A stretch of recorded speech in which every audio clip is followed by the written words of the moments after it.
Hello दोस्तों, मैं हूं आपका दोस्त एडवोकेट शिवेंद्र प्रताप सिंह। आज हम आपको बताएंगे पति पत्नी के विवाद में जब पत्नी 498A की एफआईआर करती है तो देखिए, आपके एफआईआर में अगर इन 5 गलतियों को पुलिस करती है या इन 5 गलतियों के कारण भी पुलिस आपको हैरान परेशान करती है तो आपको क्या करना चाहिए। देखिए, किसी भी एफआईआर में होने से लेकर चार्जशीट लगने तक में पुलिस का एक अहम रोल होता है और उस अहम रोल का फ़ायदा नुकसान आपको मिल सकता है। कहीं न कहीं पुलिस गलती भी करती है। कोई भी एफआईआर हो, उस एफआईआर में करने से लेकर पूरे इन्वेस्टिगेशन तक यानी कि चार्जशीट लगने तक पुलिस तमाम गलतियों को करती है। उसके गलतियों से आपको बेनिफिट कैसे मिलेगा या आपको बेनिफिट कैसे लेना चाहिए, इसके बारे में आज हम आपको बताएंगे। सबसे पहले तो ये समझें, 498A के केस में अगर एफआईआर से पहले पति को बुलाया नहीं गया, पति को मीडिएशन नहीं किया गया तो एफआईआर दर्ज कर ली गई, तो ये कहीं ना कहीं विवेचक द्वारा, पुलिस द्वारा की गई गलती में आएगा, गलती की श्रेणी में आएगा। क्योंकि देखिए, महिला ने एप्लीकेशन दिया तो आप मीडिएशन बुलाइए पति पत्नी के विवाद में। आप दोनों पक्षों की बात सुनिए, बाद में आप एफआईआर दर्ज कर लो, ठीक है, लेकिन आपको मीडिएशन कराना चाहिए। अगर ऐसा नहीं होता है, आपके खिलाफ डायरेक्ट एफआईआर हो जाती है तो इसका भी बेनिफिट मिलेगा, मैं आगे बताऊंगा।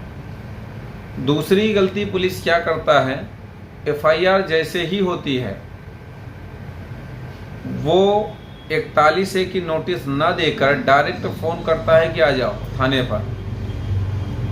तो किसी भी व्यक्ति को, अभियुक्त को, पति को, पति के रिश्तेदारों को, घर वालों को, किसी भी व्यक्ति को पुलिस के बुलाने पे डायरेक्ट नहीं जाना चाहिए थाने पे। आप गए तो आपको पहली बात तो डराया जाएगा, धमकाया जाएगा, आपसे पैसे की डिमांड की जाएगी। 99% केसों में यही होता है। पुलिस पैसा न ले ऐसा हो नहीं सकता।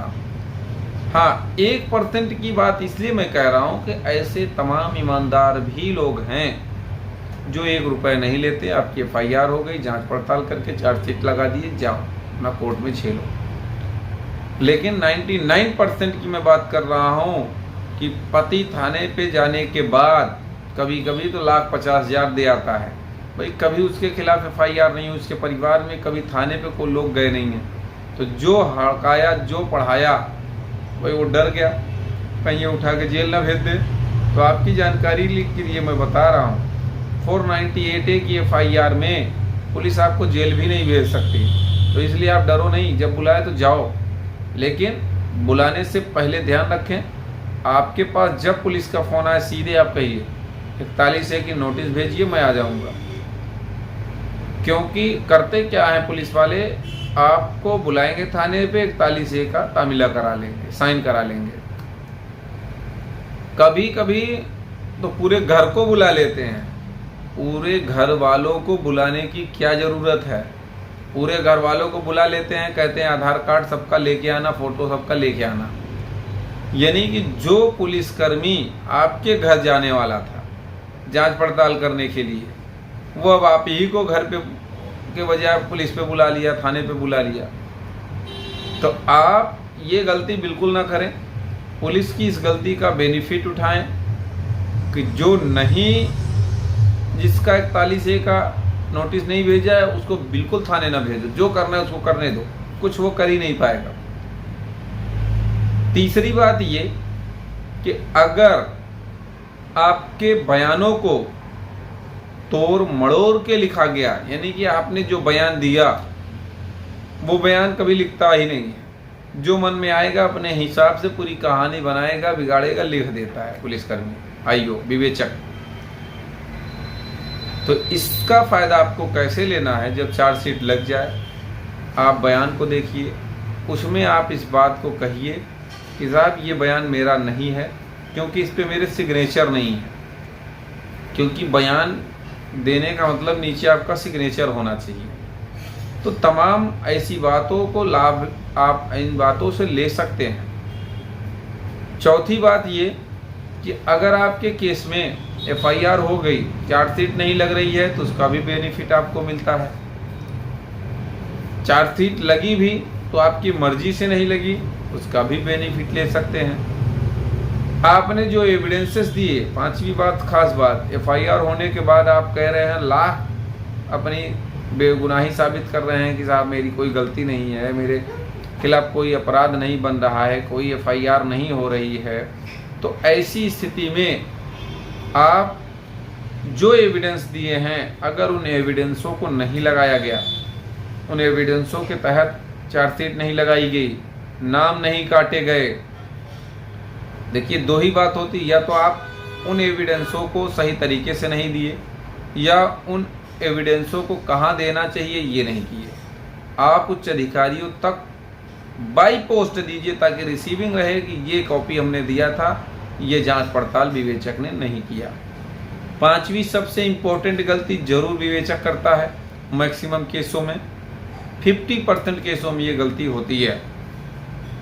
घर बैठे पूरे 498A की विवेचना विवेचक कर चुका होता है, जो मन में आता है लिख पढ़ के चार्जशीट फाइल करता है। तो इस गलती का बेनिफिट आप चार्जशीट क्वेश्चनिंग में अर्थात 482 CRPC में ले सकते हैं। कारण उसका क्या है? अगर इसका बेनिफिट आप हाई कोर्ट लेवल से लेंगे तो चार्जशीट क्वेश हो जाएगी, अर्थात पूरा मुकदमा ही खारिज हो जाएगा, बंद हो जाएगा। अब वो गलती, मेन गलती करता क्या है? देखिए, विवेचक घटना स्थल पे जाना चाहिए, उसको गवाहों के बयान लेने चाहिए, गवाहों के बयान नहीं लेता, अपने मन मुताबिक बयान लिख देता है, कोई नहीं मिला ये लिख देता है, तमाम ऐसी गलतियां चार्जशीट में वो करता है।